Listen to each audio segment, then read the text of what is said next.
Packers on the Rocks fans, joining us now is a 5-year NFL vet, played for the Packers in 2013 and the 2014 season. He caught balls from two future Hall of Famers, including the one behind me. He played his college football at the same school as Tramon Williams, Louisiana Tech. He now coaches the wide receivers at the most recent MAC champion Red Hawks there in Miami of Ohio, and was selected as the top 35 coaches under 35. We have joining us here tonight for the Packers Monday Night Football game, Myles White. Hey, man. Appreciate being on. That was a real glowing review. You didn't have to do all that, but it was good. It's good stuff, man. Absolutely. Hey, we got to get it going. Bring the energy here on Monday night. That's right. That's right. How's everything been? Hey, going well. Oh, up until this touchdown here. I was about to say, I mean, I don't know if you really have a horse in the race on this one, Miles. You played with both ball clubs here, Packers and Giants. Like, who we rooting for tonight? Obviously, I gotta go with the Pack, man. There we go. That's the hometown team, man. First team to take a shot on me. So, but I do love the Giants. It was a great time in New York. We had a really good time and unbelievable situation at both places. So, but I definitely have to go with the Pack. There we go. Not just saying that for the show either. We love it. Yeah. Yeah. Ted Thompson taking a shot on you, calling you in from Louisiana Tech. Hey, we want to bring you in, compete for a wide receiver spot. Love it. And then, speaking of which, yeah, I mean, you had what, a couple stints there in New York City. Also, was on the Jets for a little bit as well. I know there's quite a bit of contrast between the two, Green Bay and New York City. I have yet to go to New York. I'm here right across the street from Lambeau Field, enjoying it as much as possible. But Miles, what would you say is the difference on like an organizational level between Green Bay and New York, whether it be the Jets or the Giants or even both? You know, Green Bay is an unbelievable place because it's title town, man. It's a championship story program. Every day I walked into that building, it felt like it was Super Bowl or bust, and it was. We had Aaron Rodgers, we had a really veteran-led team that was trying to accomplish one thing, and that was to win a Super Bowl. And, I was during my time, we came short. We got really close in 2014 with the NFC Championship, but that was the climate every day. Was we're trying to win a Super Bowl every day, and so with that, just by itself, it separates it from every other organization outside of the Patriots and maybe the Steelers.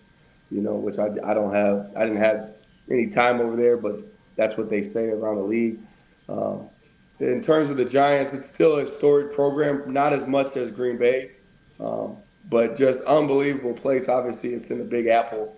New York is a unique fan base, much like Green Bay, but Green Bay is the entire state of Wisconsin loves you. You know what I mean? When you become a Packer.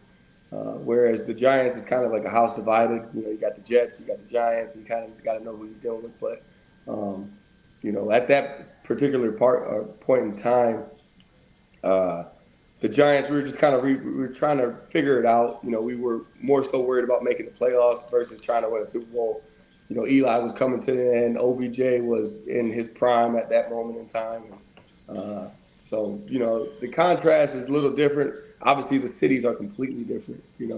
But really good time at both of them.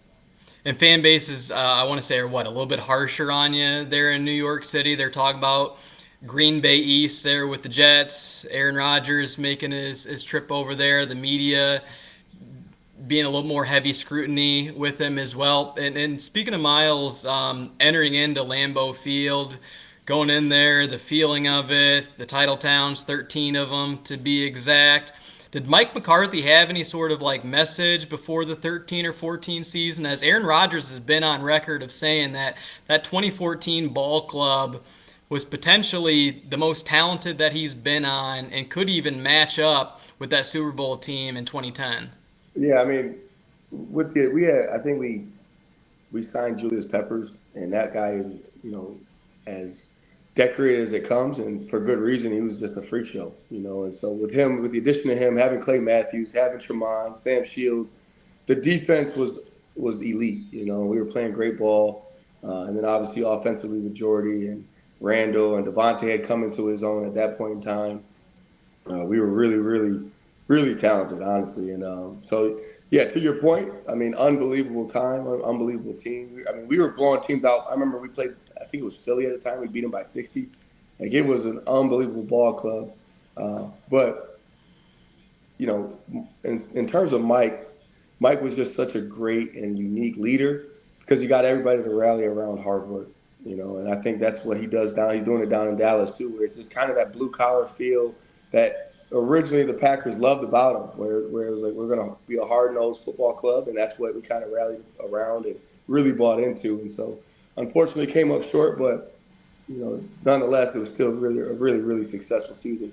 That year, we had beat the Patriots at our place earlier in the season, so we had matched up. We always say we would have beat them in the Super Bowl. They ended up winning against Seattle at that late interception by Russell Wilson, but yeah, it was a special year. It's bittersweet to talk about that 14 season. I'm over here in really high spirits. We're coming off a 3-game winning streak. It's like you talk about the 14 team in really high regards, but at the same time, though, letting it slip there in Seattle, it's still one that I have a tough time. Like, I still haven't went back and watched the tape from that in its entirety either. I watched Um, it. I watched it with I have an 11-year-old son, and I finally was able to just watch the entire game, and I'm like, man, like we were this close from going to the Super Bowl, man. And at that time, I was year two in the league, and the locker room was kind of obviously just in a really really hard place at that time. Immediately after the game, and I'm kind of looking around. And I'm like, well, we'll go back. Like and I remember Jordy coming up to me and be like, man, you'll never know how far you get. And lo and behold, I never made the playoffs from that point forward. So, it was pretty. It's a tough pill to swallow. I'll put it like that. It is, and to your point there against the Eagles, I want to say it was back-to-back 50 burgers that Yeah. season. There was a Bears game there. It was like 42-0 at Yeah. halftime, Yeah. and it put in 50 on them. That Patriots game, I thought that was a Super Bowl preview, taking down Big Tom there in Lambeau. That Jordan Nelson catch to end the Oh first man. half there. That tutty. Yeah. And Miles, I'm sure you've heard it through the grapevine within these past few seasons, and even more specifically last year, Aaron Rodgers with his young group of wide receivers. And what I'm talking about here is the hand signals. There was a lot of media talked about it last year, the hand signals that Aaron Rodgers gives out throughout the week. You've seen it firsthand. Not only did you come in, you played in 7 games in that 2013 season, and I do have some clips to pull up here when we're on a bit of a TV timeout. But clearly, you earned his trust, and you knew what was what to have the ball come your way. Even more specifically in that Minnesota Vikings game there in prime time, hauling in 55 yards. But is there any truth behind that? The hand signals with Rodgers, like, is it a weekly thing? Did James Jones help you out with it? Jordan Nelson, Randall Cobb, like, what's your experience when it comes to working with one of the best ever in those hand signals they were talking about? You know, Aaron Rodgers, like, just to kind of dive in on Aaron Rodgers, he's like a coach on the field, man. He sees things, that most players don't particularly see or care about from a week to week basis. He understands exactly how much time he has on the camera. He goes back and watches the TV copy to see what signals the camera caught. And Mm. so he is very, very on point with that. So yeah, it is a week to week thing. Things do change, especially if we have a guy um, that played for the Packers that may have gotten released or played for him a year ago. Well, he's going to want to change the entire system. From a hand signal standpoint. And so, for me, it was an easy choice. If you want to play, you better get on the same page as him. So, and then over time, just being able to see what he wanted to check against what, it helped me out tremendously to a point where I became a smarter player, and was able to start understanding defenses and start understanding exactly where it got to a point where we could just look at each other and I knew exactly what he wanted, and that's where Randall was probably the best at it, and Jordy was really, really good at it as well, where they were always on the same page. We were always on the same page operation wise. And when you play with a guy like Aaron Rodgers, all you got to do is be in the right spot at the right time. He's going to get you the ball. He's gonna raise that bar for you, as Jordy Nelson Absolutely. said in his Hall of Fame speech there at Lambeau this past summer when he got inducted. He's like, he expected excellence, a lot like Vince Lombardi, and he raised your level of play if you're willing to meet it there as well. And besides that, I mean, how much did like Tremont Williams play a role in you getting uh, not only elevated to the active roster, but that first training camp there, so I just moved to just to give you a little backstory here. I moved to Green Bay, Wisconsin, here in July from Boise, Idaho. Diehard Packers fans trying to get this show up and rolling, and I was at all 11 open training camp practices, and my boy who I was with from day one, Malik Heath, who made the 53-man roster, I watched him make a play every single day. And you're under such a microscope there as a player trying to make the squad going from 90 to 75 to 53. And I mean, whether it be an injury or you drop a pass, you could be shown the door the next day. How Absolutely. much of a catalyst was Tremont for you and bringing you underneath his wing? I've heard from another interview how James Jones helped you out, and Randall Cobb and Jordy Nelson. But what would you have to say as far as working with Tremont and him helping you out as a rookie? Well, to that point, with that ball club being such a veteran ball club, it was really, I caught it at a really good time. I was a young guy. I listened to everybody. I try to keep my head down as much as I possibly can and just work as hard as I could. I felt like I needed to. I was an undrafted free agent. I was kind of behind the eight ball just from a draft standpoint. So with me and Tremont, he was a La Tech alum, and it was actually crazy. The girl I was dating at the time from college grew up with his wife, and so Mm. we were able to meet and kind of have a better relationship through that as well.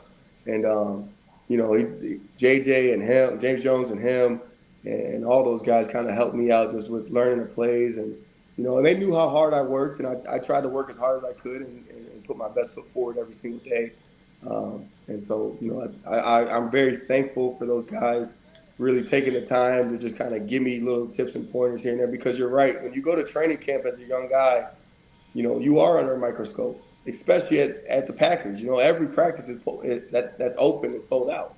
You go to the fan day, it's 75,000 people in the stadium. On that Friday night. So it's like a mini game. Every day is a game, and so you want to make sure that you're putting your best foot forward. And shoot, man, it was an unbelievable time. I look back at it now, and I'm like, I don't even know how I was operating at that level. But that's what surrounding yourself with good teammates, good veterans, that'll help you play at a higher level. Yeah, and you had to go up against Tremont, Sam Shields.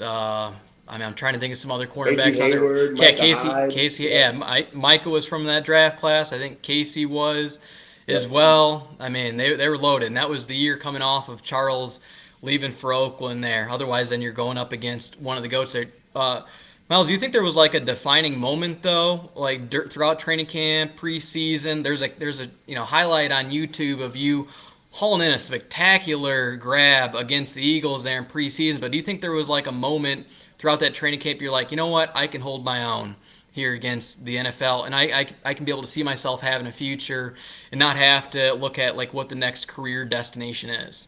You know, yes and no. I think, like I said, I was kind of behind the eight ball as an undrafted free agent, and so I had to make sure I put my best foot forward every day. So what I tried to do, I knew I was going to make mistakes. I knew I was going to drop some balls. I was young. I was trying to learn. So my deal every day is just like, look, I just want to make one play a day, And if I make one play a day and I start limiting the mistakes, and then I'll eventually get to a place where I'm just making plays, And so that was my goal. So I wouldn't just say there was a defining moment that, as far as just my moment to let the Packers higher ups know that I was ready to go, but I just felt my work ethic and just my attention to detail was going to eventually show itself, and I think it did over a collection of time. So And that's I know you've got some wheels on you too. I don't know what you're running nowadays. At Titletown, we got a 40-yard dash. I ran a 4.7 back in my high school days. Hey, nothing to it. I was, I was a bum there at a 2A school, but I was able to hit a 4.98. I'd be wondering what you could cook up there. I know in back in the day, you topped out at a 4.3, and I kind of almost compare you to the Packers receiver today, Jaden Reed. I don't know how much you've been staying up to date on this squad, but he's not like a big strong forward or 6'5" wide receiver that's going to post you up and going to be that big body possession guy, but even between both you two, being around 6 foot, not only can you win the underneath routes and like the quick hitters, but you both can be able to beat your man over the top as well. Like it's a pretty well-rounded game, even though you're not this big Calvin Johnson-esque receiver. I don't know if you were a fan of him there for the Oh, Lions. of course I was, man. Yeah, so you know, first and foremost, my kids drive me crazy. They run me to death. I don't think I'm fast enough anymore, but I try to keep up with them, especially my college kids I coach. They try to challenge me to a race all the time. I'll never do it. I'll never give them the satisfaction of beating me, but I still think I got a little bit in the tank, just a little bit. I probably got one more 40 left. But yeah, I mean, Jaden Reed, unbelievable player, great, great speed. He's got great potential. He falls in that category, man, of just really elite slots. He's about 5'11". He's a good size to him, and he's got obviously an elite level speed and burst. I think the sky's the limit for that kid, especially as he develops. Right now, that whole receiver core is really underrated in my opinion. I think Christian Watson's unbelievable. I mean, like he is that kid that's 6'5" and can run and can do those things. He's got every tool in his belt. I love Romeo Dobbs' game. And the guy that I think gets slept on a lot is the Wicks kid. He reminds me a lot, and I know this is a big take, but he reminds me a lot of Devontae when he was younger. Just the movements, the patience in his route running. He's got a really really good skill set to him. So I'm excited to see how they all develop. I think Green Bay's they hit on all four of those guys. He's got a bit. I think Dontavian Wicks has a bit of like a crossover move there with his release point too. They talk about how he played basketball. I want to say you played basketball in high school too, multi-sport athlete. You can tell Yeah. there's transitions from on the court to on the gridiron there as well. And then when it comes to you coaching up your college athletes today and those wide receivers, which by the way congrats to the MAC championship. Appreciate that, man. I was an NIU Husky alum. We didn't lose a game at home until my super senior year there at NIU in DeKalb. So we know all about that MACtion and those MAC championships. So yeah, have to give a toast to you there. But when it comes to like coaching your wide receivers, is there like, do you use Devontae film to be able to show textbook type route running? Is there? I'm trying to think of what's his name there for the Chargers as well, but I'm blanking on the Keenan name. Allen. Yeah, you show Keenan Allen, you show C.D. Lamb. Like, is there NFL wide receivers that you show, or how do you go about your craft and being able to coach these guys up to potentially get them to the pros? I try. It's a wide variety. I try to stay away from certain guys because I think it's what I tell my guys all the time. I don't want you trying to work on calculus and you don't even know algebra one yet. It doesn't make sense. So we do try to harsh on the fundamentals, but I'll show clips of Devontae. I'll show clips of Keenan Allen. Right now, Terry McLaurin is playing some really good football. DJ Moore. CeeDee Lamb he's a hot and young hot guy right now in the league. But it's all for little tiny tools. And the main thing I tell these guys is you don't want to try to emulate your game to be any of these guys. You just want to take tools. So when you watch film, you just watch and watch and watch and say, hey, I like how he did that. Does that work and apply to my game? And then you take that, download it, and then you use it for your game. That's the key to this thing from when you come in as a freshman to when you're a senior is can you develop your game to where you know exactly what you're really good at and exactly what you're really bad at and obviously use what you're good at to, create production, but also continue to work at what you're bad at to limit DBs from working to that, and so there are times I do try to stay away from NFL tape at moments because like I said, man, you got to crawl before you walk, and a lot of these guys are still crawling. So, but then it's always good to see Devontae doing his thing and keeping up on the times with just what's going on in the NFL. But Yeah, he was there during your rookie year, had the ups and the downs. Our Packers fan base unfortunately had to get on him there when he was going through some struggles at times. Like, hey, stick it out. This guy was doing a 360 windmill dunk there in college. He's got all the athleticism in the world. I love the Scary Terry shout out there too. He's yeah, super underrated. I've seen him beat Jair Alexander, who It's sad that he's not able to see the field here tonight. Yes. And on the note of taking tools and putting it in your own tool belt, Miles, growing up, I knew you grew up in Detroit. You had to watch Joey Harrington there, and Charles Rogers and Roy Williams and them boys. Uh, was it them who you watched closely, or was there any NFL wide receivers at that time when you were in middle school or in high school that you're like, all right, I want to emulate my game after him?